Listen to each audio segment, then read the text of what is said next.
I just wanted you, so I would try to ride with it. Yeah, when you hit my phone, girl, I try to vibe with it. But we better off alone, cause I can tell that you ain't with it now. Look, now I rock a 4-5. Welcome to another Three Aficionados. That's another Sukasa drop there. Just exploiting my brother's musical talents for this very talentless combination of men who like to talk about all things vintage, watches, cars, analog. Doesn't need to be vintage. I don't know what the hell I'm talking about. Whatever. We're here to top it off. We're gonna get into it here. I'm not even gonna wait for you after that. Jeez. You never wait for me. You're always premature or post-mature or post-millennial. We got Peter sporting the Leffa, like who directly just shotgunned it immediately right to his mouth. It's because I popped it off too hard and I shot it everywhere. So I popping it off too hard. The I'll just see someone try and shotgun a beer out of a bottle. He's Tokyo drifting and popping it off too hard tonight. Oh yeah, I just got Leffa everywhere. That's okay. At least it's just on me. Leffa everywhere, as long as it's not on the laptop, you're good. Exactly, the laptop's safe. That's a classic. I got to get back into the left camp. This is the last. How much head do you guys like? All like a pretty good balance. You know, yeah. Balance. Not all the head. Yeah. What's that? You're shaking right there. Super cock. Is that this is my super bach for the super cock. Yeah. Your finger was over the B. I just is it still? Nah. I know how to promote shit I'm not getting paid to promote. Look at that. Super Bach. Oh, yeah. Focus on it. I'm drinking the Super Bach out of the Erdonger cup. Erdonger. I'm drinking the anus out of the Guinness. The anus out of the Guinness. Guinness and anus. Yeah. Yeah, I love that cheers, combo. Boys. Cheers, gents. Happy Easter. Happy Passover. Happy Easter, Passover. And Ramadan Kareem, everybody. Happy holidays. There's a lot happening right now. And I won't list them all because this is like an award show. You know who you are. Look at Peter. I just want to thank a few people. You know who you are. I don't even know how I put my thumb up, but I gave the thumbs up there. That's funny. Very nice. Nice.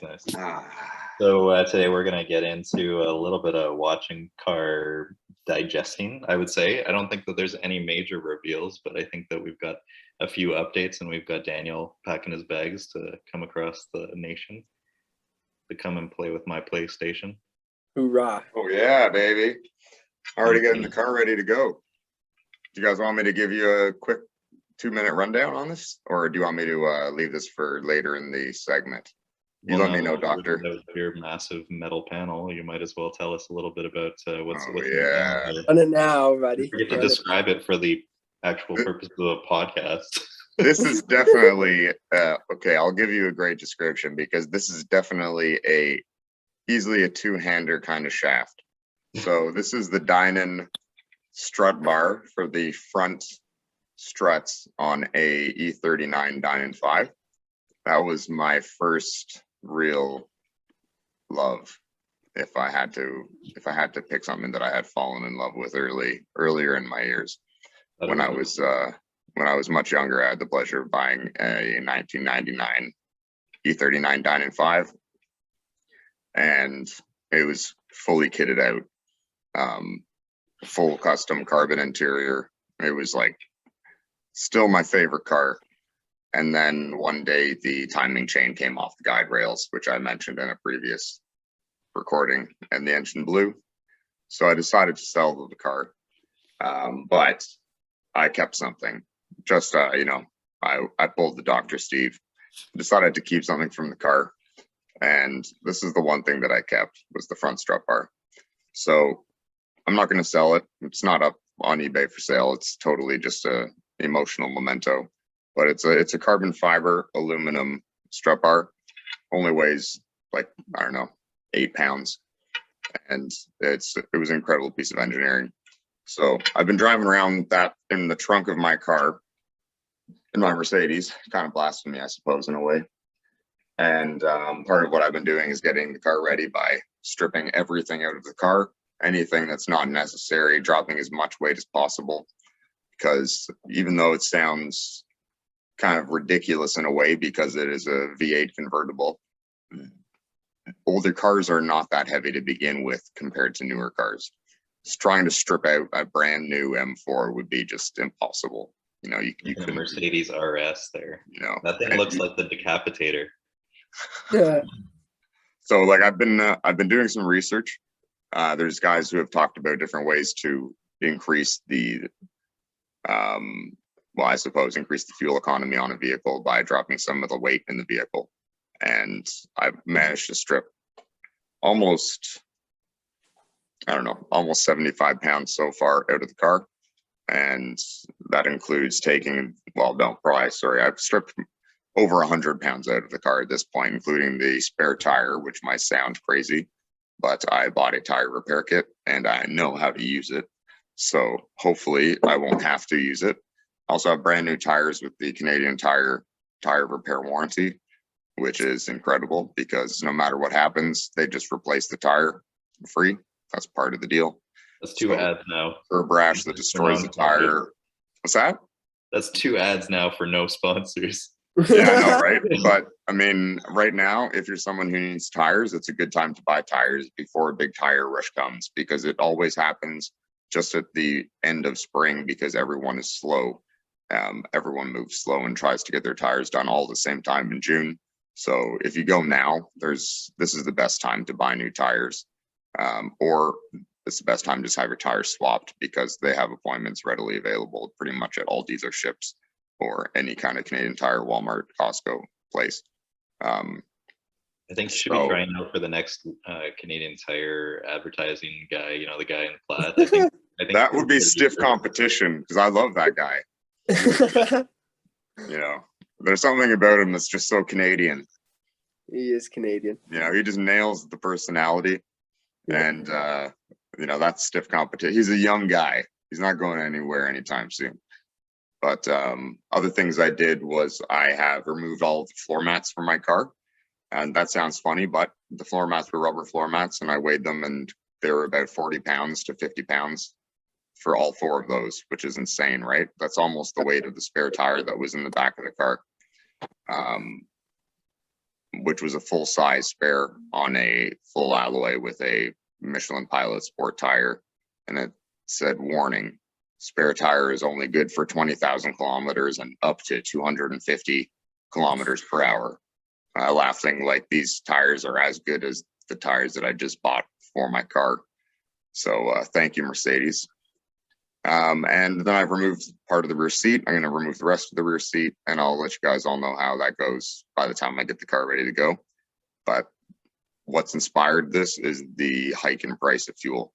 So I figured I'm going to be driving upwards of 11,000 kilometers this summer, and any way to save fuel will help. So I'm looking into hypermiling. If you've not heard of hypermiling, it's a very interesting way to drive, and during these times it's worth looking into. It just talks about ways to increase your mileage, basically. And for a lot of people out there who drive like fucking jackasses, who just accelerate hard off of a green and then accelerate all the way to a red, that's burning as much fuel as possible.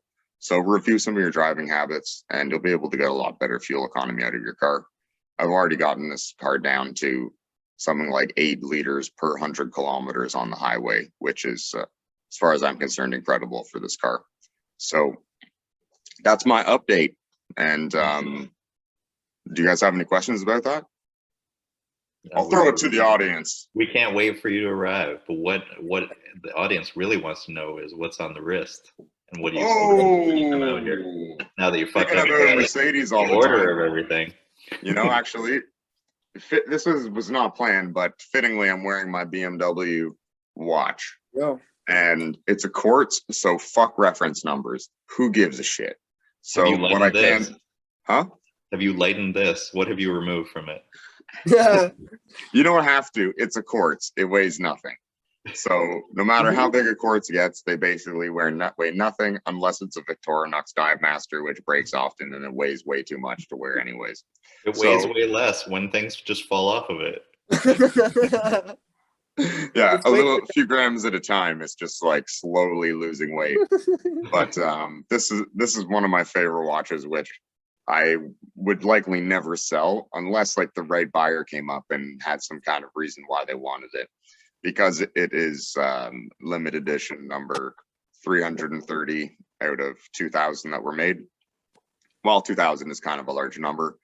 Fuck that. It's in like the limited edition for Oris numbers anyways. That's kind of the shit they throw out there. So it's my BMW chronograph and I love it. And what are you going to wear when you come out to Alberta? I already know the answer to that. It's going to be my grandfather's Victorinox field watch. It's got that amazing dementia-proof rubber bracelet on it. And Dementia-proof? Dementia-proof, exactly. Okay. So Yeah, I would think he that wore was- it for decades. It's an old watch. He had it for he's had it for my entire life, basically. And it's pretty beaten up, but it's beaten up in the way where it's like worn well. So it doesn't look bad. It still looks really good. And I got compliments on it from people just recently when I wore it out to dinner.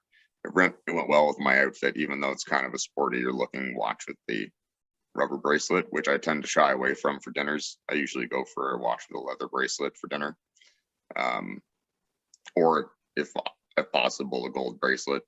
I do have something stashed away, by the way, which I'm going to save for our 1-year anniversary if we get that chance. So I'll unload that later. And by Daniel referring to our 1-year anniversary, this is when I first proposed to you. We make a podcast. You have a short memory. That would be our 5-year anniversary. I was the one who had to tell you how long we've known each other for. We for all of you car nuts, we managed to confirm our friendship based off of a Subaru STI purchase invoice. Yeah, we knew that the STI brought us together. And drove us apart. When there's two people who are open to explore things, STIs bring them closer together. And that's why I rapidly sold it right there. So much misery. Yeah. Peter, what's sporting on the wrist to match with that mustachio? Well, speaking of weight reduction, I guess for the day, we're rocking the basically weightless G-Shock on the wrist, the G-Shock jellyfish, or I guess Casio jellyfish for anyone who's not watching. I actually usually, this is one of the watches I actually usually know the reference number of, but it's missing my head right now, so we're just gonna pretend like I never even said anything. And yeah, this is my Casio G-Shock, and It's the jellyfish, what is it, the SGA 2100 or something like that? Yeah, it is. That's what I was gonna say. It's the 2100. Yeah, I couldn't. What did I just say, guys? Yeah, this man. I think we said It's a quartz. Fuck reference numbers. It doesn't matter. It's a jellyfish G-Shock. It's dope. Yeah, No. I actually love this. anytime I own something, I do my homework there. And I think that even though, compared to other watches in the collection, I still did my homework there. And I still ended up getting that watch for free. So, Yeah. Learning a reference number during the research process is one thing. Being that guy who has exclusively an Omega Speedmaster collection with 50 of them and remembers all of their reference numbers just by looking at them quickly, that's too far. And what about you had some news of an addition to the family there, Peter? Do you want to share? Sure, yeah, I can share that. So I've additionally purchased a second G-Shock for a small, not I guess, family member that's joining the family here in June, and my sister's having a baby. So she, it was quite funny. I wore this to dinner tonight. So we had family dinner, and a few of my family likes watches as well. So I thought I would just kind of wear it to throw them off, because I almost always have my tutor on. So I was like, let me see if anyone notices this or makes any comments on it. And actually, as soon as I walked in, my uncle was like, "Whoa, which watch is that?" And I was like, "Oh, it's my Casio." And he's like, "Oh, that's cool." So we were talking about it. But then my sister mentioned about the baby G-Shock, and I just actually ordered it right before I sent it to you guys. So it's clear exactly like mine. It's called the Jellyfish Junior or something like that. I can't remember, but it's it says baby G right across it, and it looks exactly like mine. It's clear strap with a bit different of a dial, but yeah, I thought it'd be pretty cool to get it its first watch with I feel like that's your third nickname in this show. You're now the Baby G as well. the Baby G. You're the Baby G who sips the raspberry with Baby all G with the raspberry. substance. What are our nicknames then? I don't think we. Peter's have the one that gets all the cool nicknames. Yeah. Pablo, Baby G. I don't I'm know. jealous. You've got a horn. I feel like we should, you've got a horn and then you got a decapitator. We could call you the decapitator horn man. Call it the horn decapitator. The horn The decapitator. horn That's pretty good. Yeah, we could just change it up and go straight to the circumciser. Yeah. Well, there you go. The circumciser. That's it. Yeah. So yeah, and we have the doctor, obviously. I mean, that's lame, but I it is what it is. Yeah. Well, I don't have like to the be creative. change of your face right there. You just like you went so serious so quickly. It was just- You thought I was gonna say something nice. Oh, I think you could have said much worse. I want you to tell us what's on your wrist now, because I'm sick of Baby G over here getting all the attention. I feel like Baby G should be actually spinning us off right into the news, but we'll just briefly share that I'm wearing the Kermit, the original 50th anniversary Rolex Submariner date with the green aluminum bezel, and it is still classic. I mean, honestly, it's got one toe in the vintage, one toe in the modern, and I still really like it a lot. Hold that up close for us. I want to have a nice yeah, peek. so beautiful. And it also just has this vibe of my childhood, because there's something that the loom it's like the same loom as some of the childhood superheroes that I used to play with.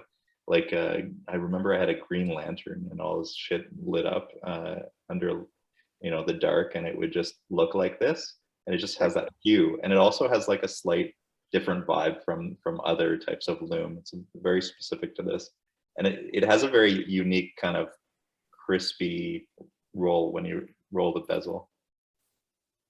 So Yeah, we can't hear that, positive but that's engagement. cool. Oh, you can hear it. I listened to the last podcast. You totally could hear the Chrono Pushers. Can't hear it. We just gotta I clean your can ears hear out it. when you're out here. Can't hear it. Yeah, we'll lighten you for the return trip. We'll clear out the earwax, and we'll give you a little fleet enema. You'll better mile per gallon. Thank you. I mean, I could take a few enemas, I'm sure. Well, I want to get into what I was trying to allude to based upon Peter's release. I don't know. Release. I see what News. you're getting at. Yeah, so Casio G-Shock. I'm going to say the reference here just to fuck with Daniel. It's the GAB 2100, which is the update to the Casio. So just a little bit of modern touches to it, a little bit of slight color variations. What you'll see is the primary add-ons are that it has Bluetooth connectivity, and it has also solar powering. I honestly actually prefer the old GA2100s. I think that it just, to me, was a nice, unique, purposeful quartz watch, right? This is cool for, I think a different purpose, but for me, in the purity of what I wanted it for, I really like what I got, and I love that it hasn't been replicated, all gray version. But this makes me now think, should I be running out to get a GA2100 all black? Because that was the one that we all kicked around as the classic, right? Yeah. But now I feel like I have so many Casio, G-Shock. I don't think you need anything more in your Casio collection. Yeah, I feel like right. Can you zoom in on that picture? Oh, yeah. The that blue color has caught my eye. I cannot do it. Mine as well. And part of the reason why it's caught my eye is it looks very similar to the new blue color for the 2023 and 2022 Subaru Crosstrek option. I like that. So you might see some like powder blue color Crosstreks driving around. And that watch reminded me of it. And I thought to myself, if I owned that car, I'd be buying that watch immediately, because I just thought it'd be such a cool thing. But I think if I was going to buy one, I might go for yellow only if in person it looks like a sailor yellow, like my Helly Hansen raincoat, which I wore on the sailboat. You know, there's a specific color yellow that is associated with sailors. And that orange yellow background throws off my ability to determine the true color of that yellow. Yeah. I can't tell if it's popsicle-y or if it's Porsche-like or if it's Lambo-like or if it should be on a schooner with me. I don't know yet. But if in person I see it and it's the right color yellow, that's the one I would want. Everything should be on a schooner with you. Cool. Absolutely. I should be on a fucking schooner This is right totally now. you. Look at that flannel. Yeah, man. I want that flannel. Never I mind can the see- watch. Yeah. That look nice. Yeah. No, I want the watch. That looks sweet, doesn't it? It does. Yeah. I don't mind the color. It's pretty cool. I think it's for you. Like that's Yeah, pretty I much like it. for you. I mean, I'm I can saving see every the single red dollar one. right now to spend on $500,000 on fuel this summer. So I'm not in the gas- market at the moment for a watch, but Gas is not you know, fun. there's so much hype around these watches. They'll come around at the bay one day, 50% off. So I'm Yeah. not rushing out to buy anything from Casio. I still have That's like where, a 20% discount thing with the Casio. Yeah, that I never I mean, used on I the got Apollo one. the baby G was from the Bay, and it was like I don't even know how many. It was $30 off or something like that. yeah. I The bought Bay- it right because I was like, oh crap, it's already on sale. I think that this is the only one that slightly appeals to me out of the whole bunch of the new releases. The other thing about that blue one that had like it had a dial that was like a metal dial. It kind of had that metal gradient. And to me, I like the purity of the all black one. So that's the one that I I would like it too. go for. I do like this though. This is Yeah. good. I think this is totally what you should. It's totally Daniel. Yeah, it is. that's the since they don't have it in red, that's the one for me. Yeah. Honestly, like I said to you guys privately, I have a fetish for red G-Shocks. They just do it for me. I see a G-Shock and basically every model I want it in the red color that they offer. I just, for whatever reason, I'm attracted to it. But since that's not an option, sadly, this is probably, I mean, I don't think this guy should be wearing it with his freaking pale Irish freckled skin. It looks a bit gross, but you know, we're genetically similar, so won't give him too hard of a time. And Peter, are you staying in the original line, or are you going to the new camp? You're always the cutting edge guy, but I feel like aesthetically you're still the jellyfish guy. I do love my jellyfish, and like you said, there's something about like the kind of the purity with like the first generation, and like I kind of like these are cool, and they have like a very like they're like very kind of like representation of what they've come from. But I don't really know if I would end up getting I've thought about it, like if I would get a second one, and I'm just like, I don't know if I already have one. What's really the like, do I need two kind of thing is all I can really think about. Like as beautiful as they are and cool as they are, it's like I kind of like the purity of the first one, like you said, the specific kind of original colors and just kind of what it represented. I thought it was kind of a neat release, and just kind of it kind of took like it was one of those watches for like a very like, well, I mean, there's lots of watches for a low or like a lower price point that are very like reasonable, like, you know, Seiko and G-Shock and things like that. But I just truly believe that like this is one of the ones that like when you wear it, a lot of people like kind of know what it is and represents. And I think it's kind of not that matters, but I think it's just kind of cool. It represents something a little bit more than it is in a sense. It was almost what I feel like when I wear it. I think that some of these models with metal shock. dials, they're kind of like a half measure, kind of like the metal Casiokes. If it was an all metal Casioke, then you'd have me to make that full next step. But I mean, if you're just getting a Casioke for what a Casioke is, just like stick to the original recipe. And I think the yellow still does it. It looks justice. really good in that photo. I don't think it deviates too much, but I don't know about the other colors so much for me. Yeah. I disagree with you guys, but I understand your point because both of you guys are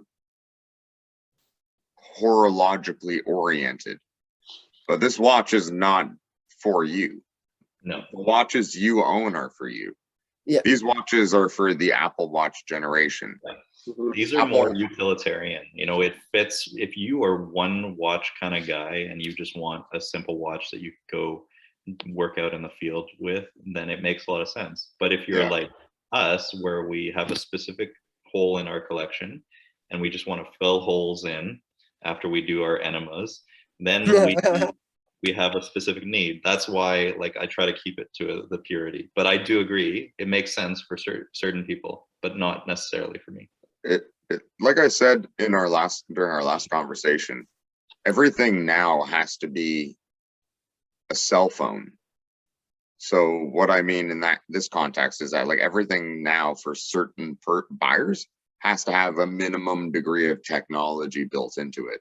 So if it's not an Apple Watch and they want something different, and it's not necessarily a smartwatch in the way that other watches may be, they put in features like Bluetooth to compensate for not having those other features to try and still get certain buyers that want a degree of connectivity, you know, because for some people connecting their phone and their watch is like a bare minimum now, you know, or connecting their phone and their car and their watch. There's certain people who have come to expect a bare minimum when it comes to connectivity between their devices.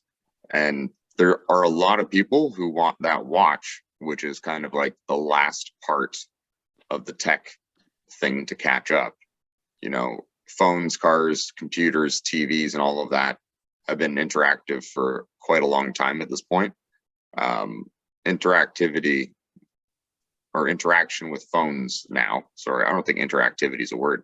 So interaction with phones and watches is very recent in the last few years since smartwatches have come out, but they've dominated the market now. No one is buying the watches that we're interested in other than the people who are buying Rolexes. So if you're making G-Shocks, you already make an insane amount of G-Shocks. There's a G-Shock for everybody, and I think that's kind of the whole purpose of G-Shock is like Peter said, there's a G-Shock family. And when I see other people wearing a G-Shock, I compliment them on their watch. I like no matter what, like today at McDonald's, I know I went to McDonald's, I wanted a coffee.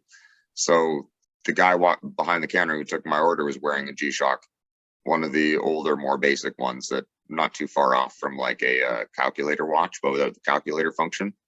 And I said, "Hey man, that's a sweet G-Shock. I love G-Shocks."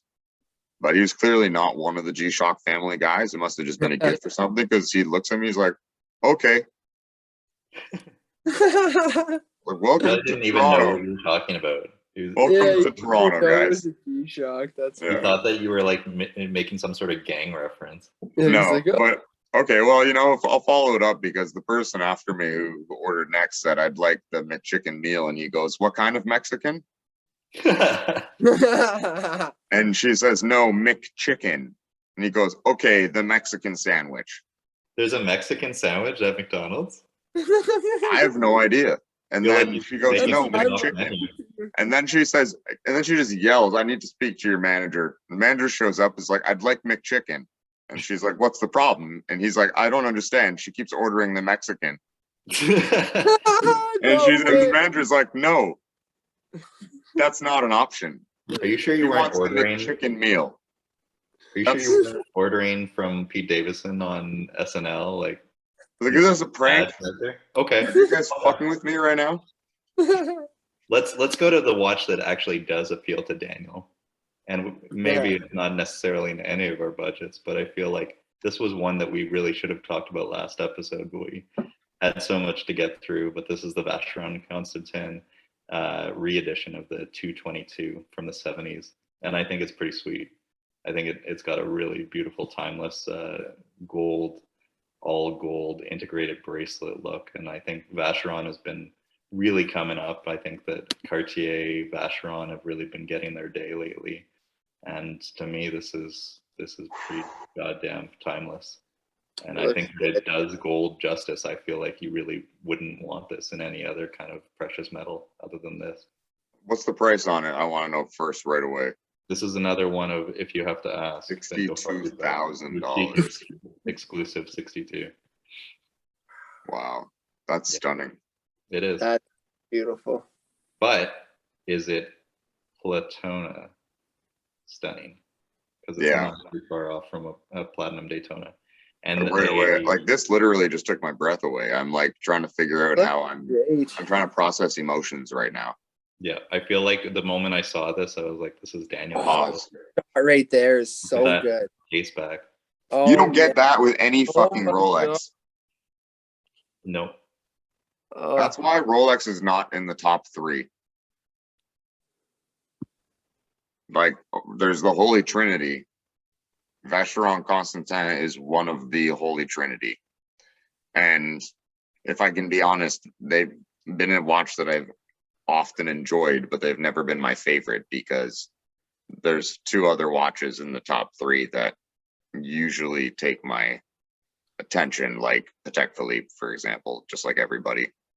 But there are a few Vacheron pieces that are just ridiculous. Yep. And I don't think that there's any way to compare them to a Rolex because it's on a whole other level. No matter what the cost of the Rolex is, the difference here is gold versus platinum. And here you have a higher degree of craftsmanship with a less expensive metal. So I would pick gold over platinum with a higher degree of mastery every single time. And I'm not shitting on Rolex because I love Rolex and I think the Daytonas are ridiculous, you know. But I think there's a big difference between taking a normal watch and making it blinged out with the most expensive metal you can versus putting on display expert craftsmanship on a Holy Trinity level that only 2 other brands or 3 other brands, maybe Lange and Son, you know, they make ridiculous quality, right? Obviously. And obviously there's a couple other brands I'm not going to get into, but like, holy shit, I can barely breathe. Yeah, I knew that this was you all over. I feel like it's also a certain aesthetic. I do believe that this is a different level of restraint. It's more, you know, it's obviously more vintage inspired. It's a little bit less modern compared to the overseas. I feel like the only downside for me is the bezel. The bezel is looking a little bit like a bottle, like an actual bottle. Yeah, because you're right. You know? Yeah, bottle kind of reminds me of this, right? So come on, but it's still cool. That's just my mind. I'll still take it happily. But I would say, yeah, if you got offered one or the other, which one would you want to take? This, or would you want to take a Platona? I think the one that you take for a short term is the Platona. The one that you take for a long term for the rest of your life is this. You say Platona because you think take it, flip it, buy this. Yeah, I mean, like now, Platona is worth $200,000. Yeah, so fair enough. But I mean, that's just perceived value. Yeah. It's also, that's aftermarket pricing. It's also another aspect of my collection. Again, going back to like, what is the hole in the collection? And I don't have a platinum watch, and that's a ridiculous thing to say, but but you don't have a Vacheron Constantin or a Holy Trinity piece either. That's true. So you have a massive gap in your collection if you don't have any Holy Trinity watches. Well, fuck you then. No, but seriously, you know why I like this watch for you? Because you like your dream Daytona, the end game Daytona. But that gold and green is flashy as fuck. Whereas this gold is more subtle and subdued. So it would be a nice compliment because there are times where you would have your flashy gold Daytona to fit certain outfits and occasions. And then you would have this, which you could wear to analog for coffee. But you could I feel like also this is wear still pretty flashy. anything. It This is, but look at it. It's also restrained. Yeah. I sometimes wear an all gold watch, but it's not flashy because it's classic and it's a heritage piece. This looks like that. So I'm getting angry. Yeah. I'm I not think getting this would either. be So a chill. perfect addition to your collection and would complement the Rolexes that you have. I think that if you want to continue to grow your Rolex collection, then good on you and go ahead. And I support you in that endeavor. But what I'm trying to say is that maybe open your horizons, pursue other watches in that top tier as well. I am. I'm sure you can sell this later for not a loss. I am, like I am, it's not for lack of trying, but you know how difficult it is to get a Patek, right? So, yeah. I mean, I've done my best to be on their list. I actually, in fact, did reach out to Carlo at Ferrari because I did notice that he had, a Nautilus on his wrist, and I was like craning my neck to look at it, and he sent me a Happy Easter message, and I was like, "Hey, Happy Easter! By the way, I've been thinking a lot about your watch. Want to sell it? Want to connect me with anyone who could maybe do me a solid?" So yeah, it's not for lack of trying. I think this is super cool, but as you said, Holy Trinity is another level, and it's something that you need to research very heavily and think about. I think this is super cool. I'd probably want to first step into it at a level in which I don't get burnt, probably in a steel version if I could. So, but the problem is that you can't get any of these. You can't get a Royal Oak, you can't get a Nautilus, you can't get an Aquanaut, you can't get an Overseas. All of these are just impossible to get. Are they offering this in steel or just in precious metal? Gold. This is just gold. Yeah. That's fine for me. I mean, if this was steel, I don't know if it would have as much of an appeal. It's still cool. No. It's beautiful in gold. I really like the bracelet. I think the bracelet is probably the best part about it. It does have slight vibes to me of the Bulova. Is it the Bulova? The Octo Finissimo. Yeah, that's what you're thinking of. Yeah. But this is nicer by a long shot, and the display case on the back demonstrates the reason why this watch is as expensive as it is. I think that it should be inverted. This should be on the dial. God, it's so beautiful. I think the case. But I don't like a skeleton watch at all. No, I'm not saying a skeleton. It's just that this case back is just so beautiful that I'd want to flip it over, just like you could with a Reverso. Yeah. I was just thinking the same thing. I was like, how cool would this be as a Reverso? But that's just impossible. Yeah. But yeah, anyways, I want to talk about one other that has some interesting integration of bracelet that's completely different price bracket. Keep on talking about continually that I feel like one of us needs to get immediately. And I'm pretty sure his name is Peter because it's made in a Peter color, which is Peter Seafoam. Peter Tiffany Peter Blue. Oh, I love this one. I want this. It's beautiful, and it's actually it's reasonable price point. I can't remember exactly off the top of my head if it's like 35 or 55, but it's one of the two, I think. It's not cheap. It's the Doxa sub 300 aquamarine carbon. The like a crushed carbon. Look at the carbon pattern in it. It almost looks like it's kind of almost like a forged kind of style. I don't really know, but on Lamborghinis. Beautiful.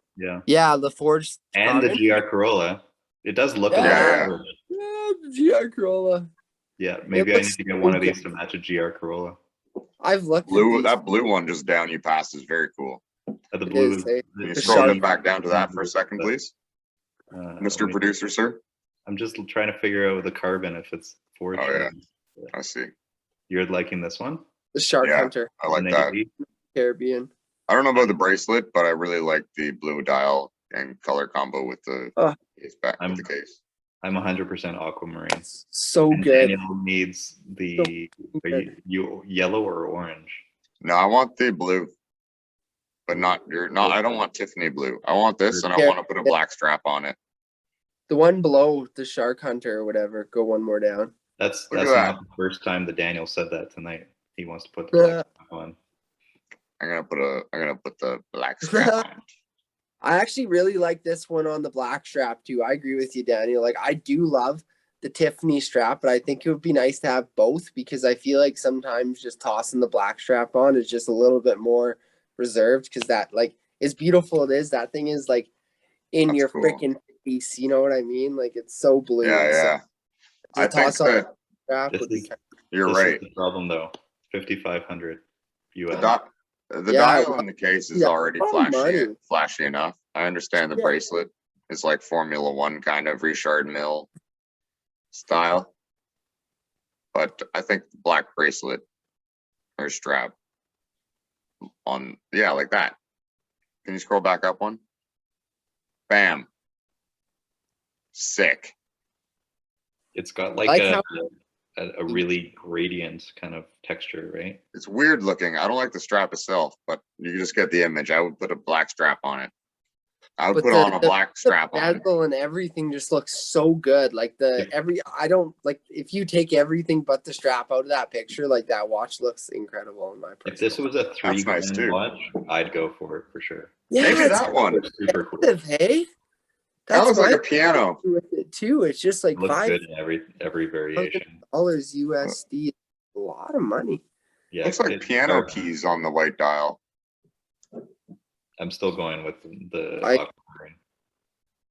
That's just such a cool summer watch that I could see myself like in Hawaii with. Right? That's what I was just thinking, like in the water, like surfing or something like that.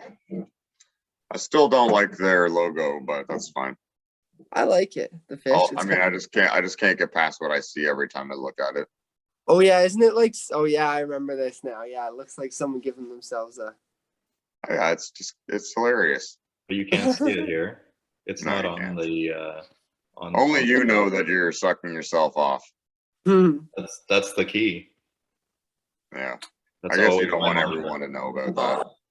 Mm-hmm. That watch looks so good to live by. Only you know that you're sucking yourself off. That does look nice too, yeah, but it's too expensive. You're right. Price point is really high. The biggest, carbon fiber must just drive it right up. Yeah, I mean, how often can you get a forged carbon fiber watch, though? Right? Like, I mean, I think this is the coolest Doxa they make, bar none. This is the one that I'd have for sure. Yeah. Who else does it? Because I know like Richard Mille does it. So you can go to RM and spend a minimum of $250,000 and get a forged carbon case. And this is $5,500. Panerai has their one carbon. I don't think it's forged. I think it's just carbon. And it's probably like 20 grand for that one. I don't think you can actually, it doesn't tell you what's going on with the carbon fiber. Yeah. It does. It'll pop up somewhere in there. One of the other Hodinky will explain it better. Still speaks of visible fibers. What did that just say? About visible fibers. I just saw something. All right. So final verdict on this watch. We like it, but it's too expensive. Is that correct? Yeah. Yep. But we also think for forged carbon, it actually seems like a reasonable price.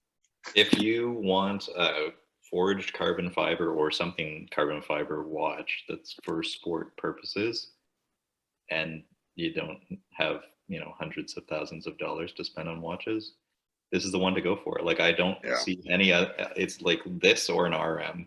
What else is there? I can't think of anything. Maybe an Omega. Probably an Omega is something that you would think about, like an all ceramic version of one of their Seamasters. Perhaps you'd be juxtaposing it, but it would be like double more thousand.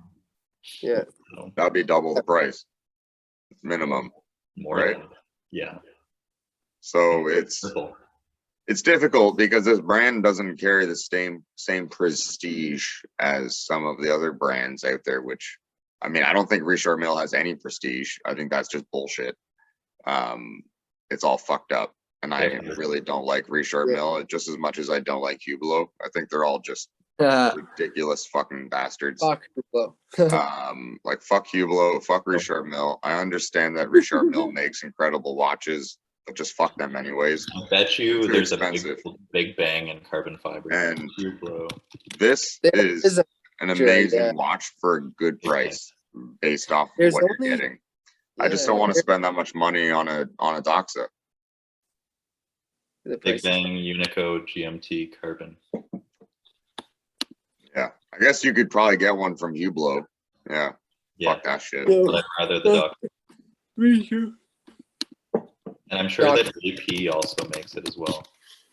Who? I'd rather wear a calculator watch yeah. for the rest of my life than wear a Hublot. Who's the Frank Mueller makes a carbon one as well. Oh. That looks almost quite similar to a Richard Mille. But again, there I think like under still almost 20 grand. Yeah, But I think we got to get into car news and balance. Yeah, it. let's go. So we talked about 1 million watches. Why don't we talk about the GR Supra that finally is getting the manual transmission? Does this change your impression of the GR Supra? no. Are you No. still not sold on this brand? No. I've seen it in person. It's actually way smaller than my first impression was from photos. It's an interesting car, but I don't know if it necessarily is like changed. I think it's more interesting, but it's still, I see a Z4 with a manual in a better body, but it's not super.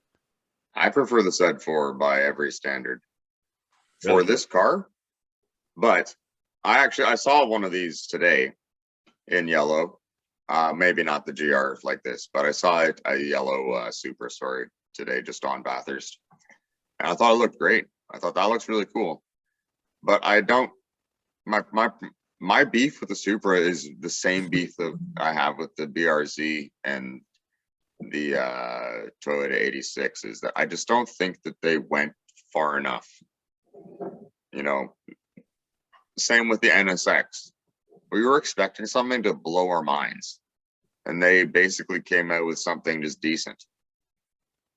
And that's my beef with both of those cars, is like, I want the BRZ to have more power, but then they just make up bullshit like, well, then we'd have to make it more expensive. I'm like, it's already expensive, man, for what it is. And Give that's it more why I'm fucking getting power. the GR Corolla. You know, That's the only thing that's it's- coming out. it's not enough. Mhm. And that's the same issue I have with this car, is it doesn't have enough power. It's a fucking Supra. People tune those things to 1,000 horsepower. You're going to give us a base car with 380. literally a horsepower. forgettable number. I was like, I don't even, what is it?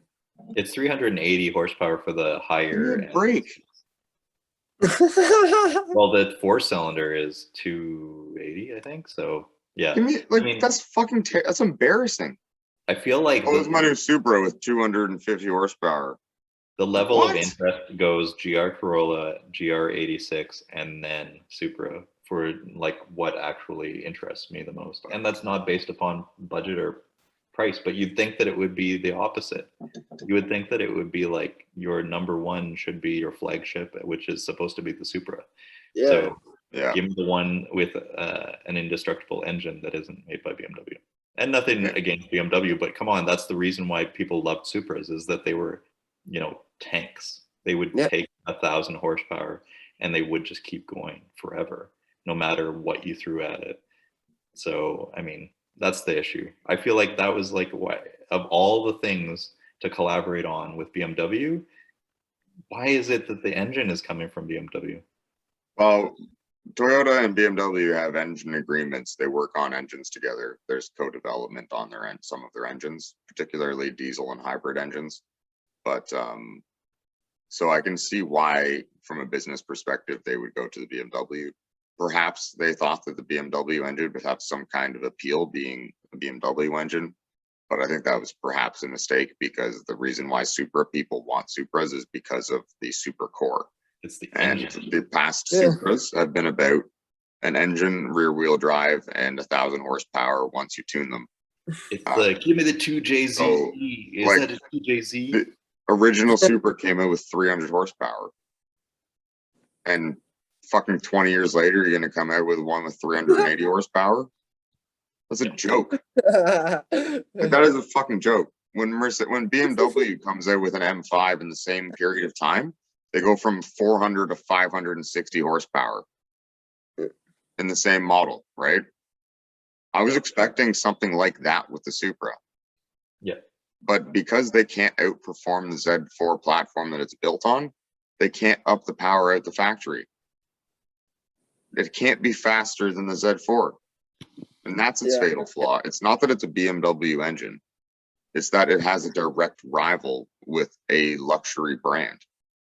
Or the Supra can't be faster than the Z4. It just can't. Because anyone who owns a Z4 would be embarrassed. I'll play devil's advocate. The opposite I could see being true, that they could still produce an engine that had 380 horsepower, but it was an engine that was derived from motorsport, and they went racing with it, and the actual racing engine made 500 horsepower. And if everybody knew, that's a Toyota engine that makes 500 horsepower at the racetrack, and all we do is we buy it at the factory, we go and tune it, dial up the wick, or you just take it to, you know, a Toyota affiliated TRD upgrade kit, and then it dials it up to 500 horsepower. Boom, it's an automatic. The thing is that you can do that with this particular engine. You can, but I don't mean to be the I don't mean to squash that in some ways, because I agree with you. But what I wanted to say is I want to defend that particular engine because it's used all the way up into the 7 Series. It's used in X-Drive models and their SUVs. It's an incredibly strong engine that's got millions of combined kilometers and an insane amount of data collected and researched and modified. And BMW's been building an inline 6 for decades that they've just consistently upgraded. And now they're, even with the turbos, they're now at a point where they're incredibly reliable. You know, there's other components on BMWs that may not be as reliable, but their engines and their transmissions are incredible. And if you maintain them properly, they will stay incredible for hundreds of thousands of kilometers, and they will maintain their power for a very, very long time. And you can very easily take that engine and get an extra 200 horsepower out of it just by tuning it. Yeah. And if you throw on an exhaust and an intake, you can basically double the engine power quite easily for not that much money. And there's already lots of people who have been doing it quite reliably. So that's a fair point, but then, that's impressive, you know, but it's not 1,000 horsepower. Yeah, but my point is the reason why the GR Corolla is so exciting and there's so much hype around it that people are saying, how do you get on a list? And that it's going to be 10,000 over MSRP is because it's based out of a race derived special that it's racing, just like a GT3. And even though a GT3 makes only 500 horsepower and its competitors can make more, and even though if you boil it down to just basic numbers, the GR Corolla, those who don't know where it comes from, that it's from the GR Yaris, that it's from Rally, and they just go, well, it's just an SDI. They took out the SDI, and now we replaced it with a Toyota equivalent. Well, no, because number one, it's Toyota, it's going to last forever, and it's not going to blow up on you. Number two, it's race derived, and it's like literally the bloody engine that came out of the Rally car, right? And number three, it's just going to go forever, and it's going to be fun as fuck, and it's not going to be like, I mean, I enjoyed driving the SDI, but it did not pull at my heartstrings. And I know that when I drive the GR Corolla, I'm going to be a complete jackass and drive it like a complete hooligan. And that's the major deciding point. Maybe I won't fall in love with it, but I'm pretty sure it'll be pretty cool. And it'll get really cool reviews. But with that, we're running way over. And I think that we need to wrap it for tonight because we're sticking to the 45-minute. I think we're already over. So we're going no to Doxa. I feel like that's the major one that we really need to decide about. Or we clearly I'm not getting a fucking basher on. We're on the fence about the Doxa, I think, at this point. Maybe that may be I think the price is what fucks with us the most. It is. Because that makes it confusing. Exactly. That's like is it a good deal or is it too much money? I can't figure out. That's hard. I'm like, fuck. That's more than a Tudor Black Bay 58. That's more than a Grand Seiko, both the Grand Seikos that I'm interested in. It's less than a Cartier. That's what it's got going for it, but yeah, but it's still Cartier at that price Cartier point, though, right? I'd rather Cartier's been Cartier has been a god for over 100 years, and it's been a defining character, like a defining brand in watch history. I still think I need one in my collection at some I point. think you do. One, I agree. But I Cool. still need to go after that. I think you need a tank because you and Laura can both wear it, and it would suit. Well, maybe this DeSantos would suit you better. Yeah. Laura thinks they both look like ladies' watches, but I feel like the Santos is slightly more masculine. And Well, I like the Santos more myself for my aesthetic. The tank, yes, it's very timeless, but it's very small and kind of, you know, a bit more on the daintier side. And I Yeah. feel like you could pull it off quite well, not to say that you're dainty, but like I feel like my wrists are just so dainty that, you know, well. No, you could easily wear a DeSantos, but maybe not a tank. I don't think I could wear a tank, but I could definitely wear a DeSantos. I feel like if I Well, I could wear a wore tank. tuxedo, I'd wear a tank.